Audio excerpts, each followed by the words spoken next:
Hey everybody, welcome back to the channel.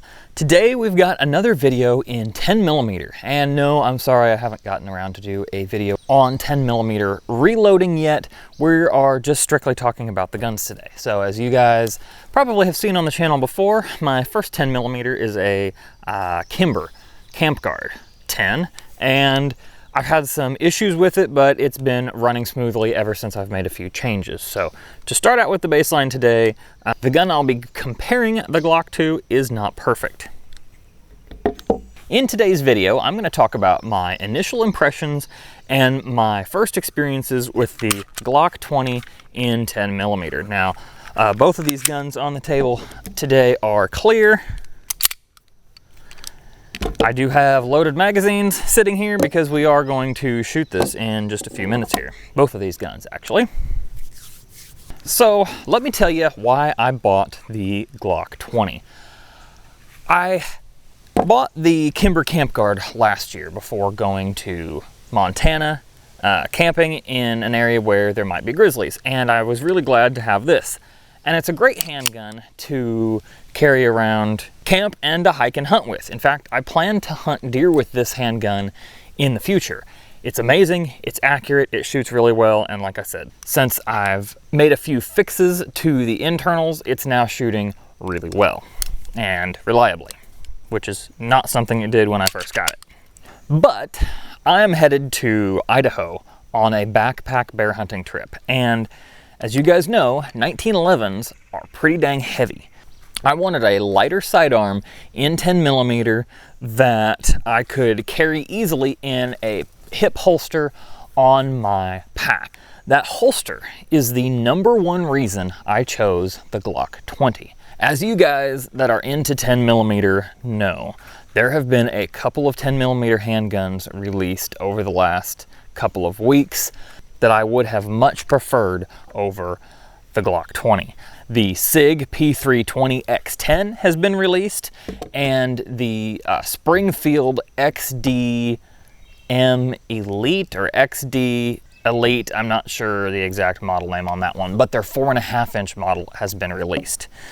I almost bought the 3.8-inch model, and sometimes I kind of wish I had, but the reason I went with the Glock instead, as I mentioned before, is holster compatibility. I wasn't finding anybody making a holster for the 3.8-inch Springfield Elite in 10mm, the small compact one. And I'm not set up to do Kydex. I've been making some leather holsters and having good luck with that, but I am not set up to do Kydex yet, and that is the sort of holster I wanted for a polymer-framed handgun for this sort of backpack hunting. The other reason I went with the Glock 20 is that Glock has a Blue Label program, and they offer a pretty good discount to military, law enforcement, and emergency medical personnel. So I was able to pick up this handgun at a very, very reasonable price. But even with that price, that is pretty low and pretty reasonable, I think, for what this is, and I don't remember if I can disclose what that price is or not. Apologize for that. Let me just say it's under $550 for the Glock 20. And by the way, this is a Gen 4 Glock 20. I don't think I mentioned that yet. This is the first Glock that I own. Now, I've shot many Glocks before. I've done a P80 build with Glock components, so I am a little bit familiar with Glocks, and I tend to shoot them very, very well. But this is my first actual Glock to own. But between the shooting I've done before and some reading I've done on Glocks, I knew I was going to have to change out the sights. Stock Glock sights, they don't even line up properly. The plastic sights that come on factory Glocks, they're garbage. I don't even know why they bother to put them on there. So I knew I was at least going to have to replace the sights. No big deal. I don't remember what I paid for the sights I put on this. I'll just tell you they are XS sights. And I don't remember the exact model, but let me show you them up close here. They are night sights with a large orange dot in the front and two very small tritium vials in the back that pretty much disappear during the daytime, which is exactly what I wanted. I like that style of night sight setup on my handguns. The other thing I ordered before I even received the Glock was a steel guide rod and a heavier recoil spring. I knew from my reading that Glocks are set up to shoot the super weak factory 10mm ammo. I may test some super weak factory ammo, which is pretty much anything that you can get from Federal or MagTech or any of that. That's pretty much the equivalent or even weaker than 40 Smith & Wesson, which is not what 10mm is intended for. Of course, the reason for choosing 10mm is because it is a powerful cartridge, approximately equal to a 41 Magnum in a semi-automatic handgun package. But you'll notice the other thing that I ended up replacing is the barrel. And there are several reasons for that. Let me show you the main one. I'm going to take this down real quick. Clear, hammer down. Pretty standard stuff.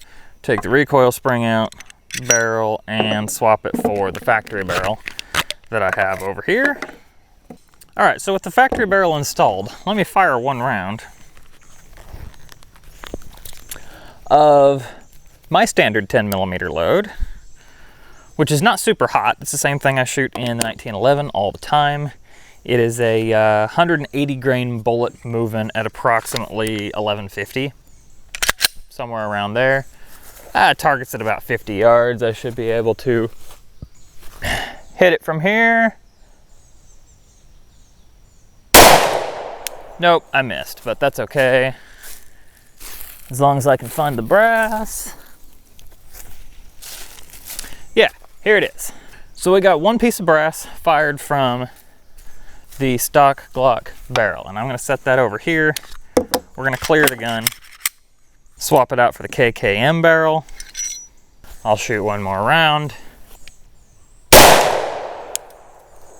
Got that piece of brass. Set it right there. I'll clear the gun again. And then we'll fire same ammo through 1911. Kimber, Camp Guard. Finding this piece of brass is going to be a little bit more difficult. Yeah, this trigger feels like, it's not the greatest 1911 trigger, but it feels like it's on roller bearings compared to that Glock trigger. Okay, I think I see where that fell. No, let me try one more time. There we are. I kind of limp wristed a little bit so it wouldn't fly so far.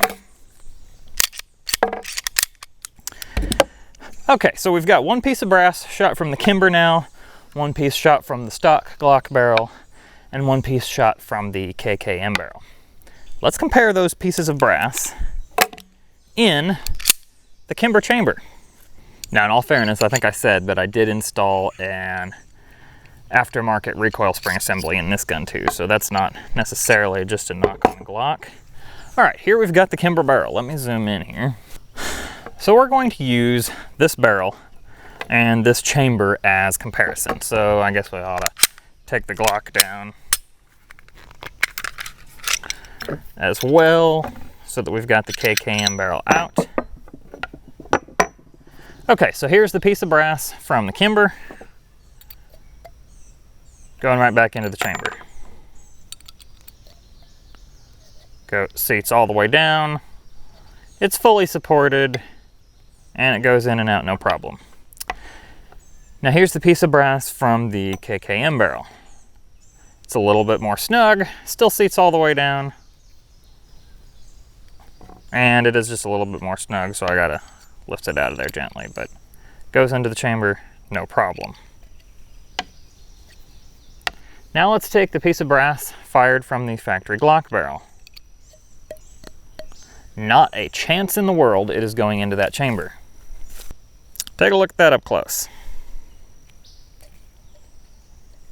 No way this chamber would serve as a resizing die for this piece of brass.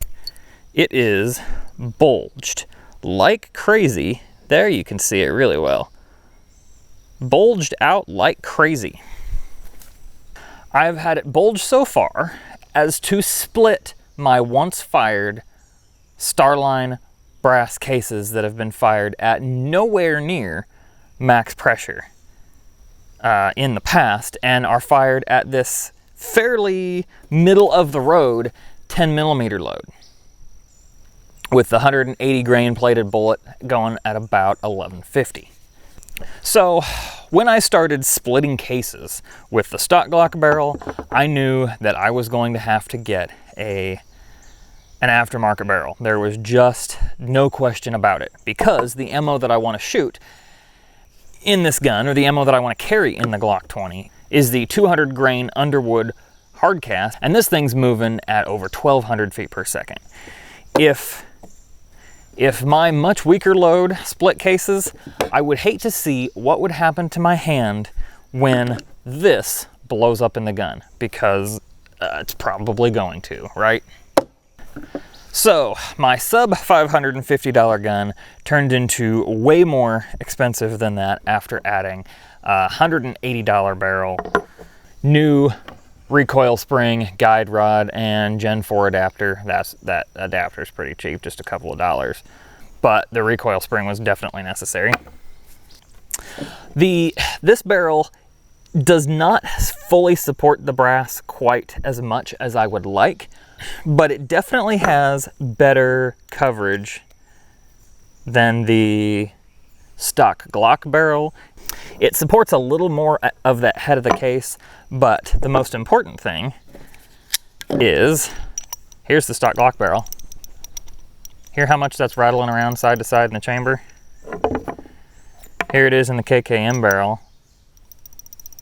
Rattles a tiny little bit. It's got a very little bit of movement side to side in that chamber. And it's even got about that same amount of room. I'm gonna shake it next to the mic. In the 1911 chamber.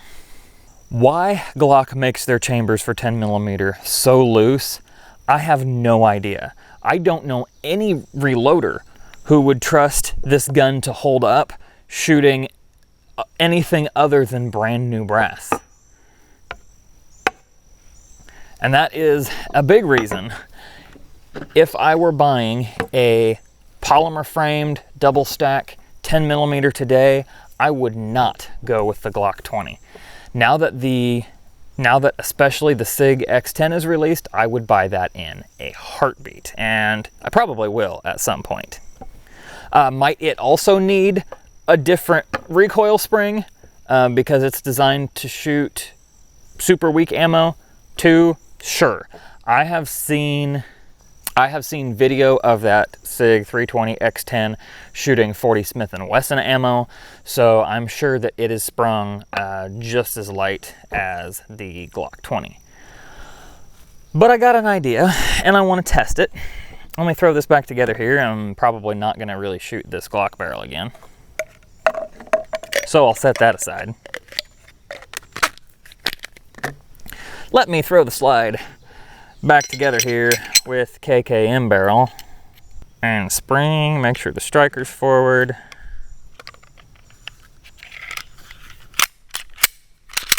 All right, we are reassembled.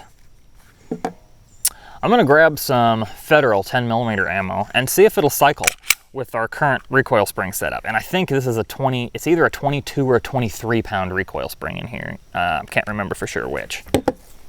All right, folks, the light is fading, so pardon the grainy picture, but I've got a box of Federal 10mm. This is American Eagle 180 grain, and the light's far too low for me to catch this on the chronograph. I was going to show you just how weak this ammo is. I believe out of the 5-inch barreled 1911, it was doing about 960. If I remember right, somewhere around there. It says on the box a muzzle velocity of 1030, and it might have been up there. I cannot remember for sure. I'm just gonna load up 5 rounds here, and we're gonna see if it cycles with the heavier recoil spring. I suppose I better put hearing protection on, because even though it's weak, it will be loud. All right. Again, I'm shooting at 50 yards. I have not tried that with this ammo so far.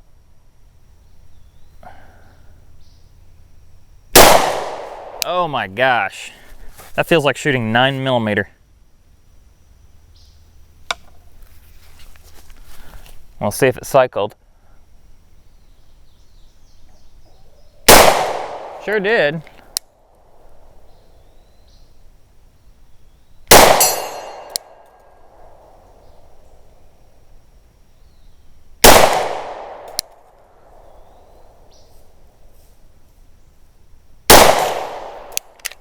Okay, did not lock the slide back on the last round. That could be me. Not entirely sure. Usually this Glock does lock the slide back for me. In fact, let me shoot one round of my normal power stuff and see if it does.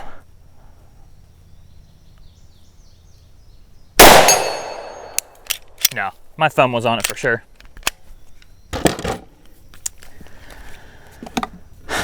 But anyway, guys, you saw it functioned just fine with that weaker ammo, even with the heavier spring in here. So why in the world would they throw in a spring that was sprung, from what I understand, for the 45 ACP in this frame? The Glock 21, from what I understand, is on the same frame and with the same recoil spring. I could be wrong about that. That's just what I have read. And obviously, this round has a lot more power behind it than a 45 ACP. Now guys, I have done a lot of ragging on Glock in this video so far, but there are some really nice things about this Glock and reasons that I plan to keep it and not get rid of it. First of all, I've dumped a bunch of money into it and changed parts and all that. Especially with this barrel in it, it shoots really well. Most of the time in good light when I'm doing my part, I can hit that target at 50 yards without much problem. Secondly, it's got a massive grip on it, and it comes with back straps to add on top of the current grip to even make it thicker. I don't know who would need that, maybe someone with absolutely massive hands. But though I hate the feel of the Glock, there is a ton of room right here to get my hand on. I have zero trouble controlling 10mm recoil with a good firm grip on this Glock. And that is one thing I'm actually loving about this gun. The 1911, though it's great, and of course I vastly prefer it in most situations, by the time my fingers get all the way around there, there's barely any room for my support hand to get in there. I can do it, and I can certainly control the recoil, especially since it's lighter on the heavier gun. But I have no trouble at 10, 15, 20 yards controlling the recoil enough to absolutely rain down 180 grain bullets at the steel targets and hit every single time, no problem. It is really good, especially with the new recoil spring, like I said, at recoil control. So guys, that is kind of my initial impressions of the Glock 20. I do plan to carry this. You'll be seeing the Kimber again. I plan to do probably a year review of this. I don't think I'll keep track of the amount of ammo I put through it enough to do like a 1,000 round review or anything like that on it. But I do plan to, about the year mark, I'll do an update video on the Kimber and the things I've done to it to make it reliable. So guys, that's all I have for you today. Thanks for watching, and y'all have a good one.